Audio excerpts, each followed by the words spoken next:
Chapter 37. The Shadow. A murmur of pleasure from my companions roused me. They had caught sight of their fellows in the distance. The two on Lona's horse rode on to join them. They were greeted with a wavering shout, which immediately died away. As we drew near, the sound of their sobs reached us like the breaking of tiny billows. When I came among them, I saw that something dire had befallen them. On their childish faces was the haggard look left by some strange terror. No possible grief could have wrought the change. A few of them came slowly round me and held out their arms to take my burden. I yielded it. The tender hopelessness of the smile with which they received it made my heart swell with pity in the midst of its own desolation. In vain were their sobs over their mother queen. In vain they sought to entice from her some recognition of their love. In vain they kissed and fondled her as they bore her away. She would not wake. On either side one carried an arm, gently stroking it. As many as could get near put their arms under her body. Those who could not crowded around the bearers. On a spot where the grass grew thicker and softer they laid her down, and there all the little ones gathered, sobbing. Outside the crowd stood the elephants, and I near them, gazing at my Lona over the many little heads between. Those next me caught sight of the princess and stared trembling. Odu was the first to speak. "I have seen that woman before," he whispered to his next neighbor. "It was she who fought the white leopardess, the night they woke us with their yelling." "Silly," returned his companion. "That was a wild beast with spots." "Look at her eyes," insisted Odu. "I know she is a bad giantess, but she is a wild beast all the same.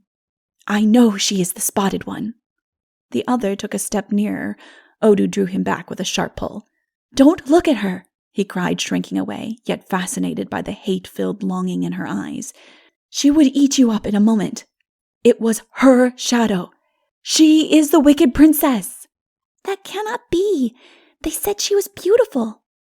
"Indeed, it is the princess," I interposed. "Wickedness has made her ugly." She heard, and what a look was hers.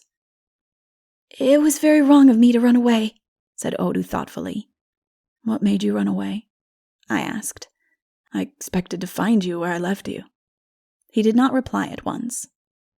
"I don't know what made me run," answered another. "I was frightened." "It was a man that came down the hill from the palace," said a third. "How did he frighten you?" "I don't know. He wasn't a man," said Odu. "He was a shadow. He had no thick to him." "Tell me more about him." "He came down the hill very black, walking like a bad giant, but spread flat. He was nothing but blackness. We were frightened the moment we saw him, but we did not run away. We stood and watched him. He came on as if he would walk over us, but before he reached us, he began to spread and grew bigger and bigger, till at last he was so big that he went out of our sight, and we saw him no more. And then he was upon us." "What do you mean by that?" "He was all black, through between us, and we could not see one another, and then he was inside us." "How did you know he was inside you?" "He did me quite different. I felt like bad.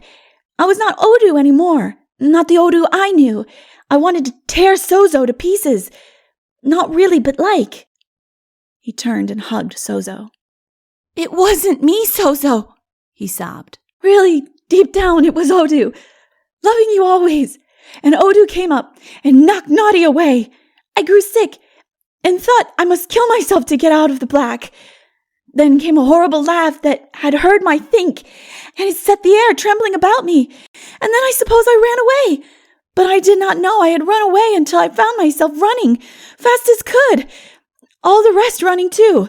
I would have stopped, but I never thought of it until I was out of the gate among the grass. Then I knew that I had run away from a shadow that wanted to be me and wasn't, and that I was the Odu that loved Sozo. It was the shadow that got into me and hated him from inside me. It was not my own self. And now I know that I ought not to have run away. But indeed I did not quite know what I was doing until it was done. My legs did it, I think. They grew frightened and forgot me and ran away. Naughty legs, there and there." thus ended Odu with a kick to each of his naughty legs. "What became of the shadow?" I asked. "I do not know," he answered. "I suppose he went home into the night, where there is no moon." I fell a-wondering where Lona was gone, and dropping on the grass, took the dead thing in my lap and whispered in its ear. "Where are you, Lona?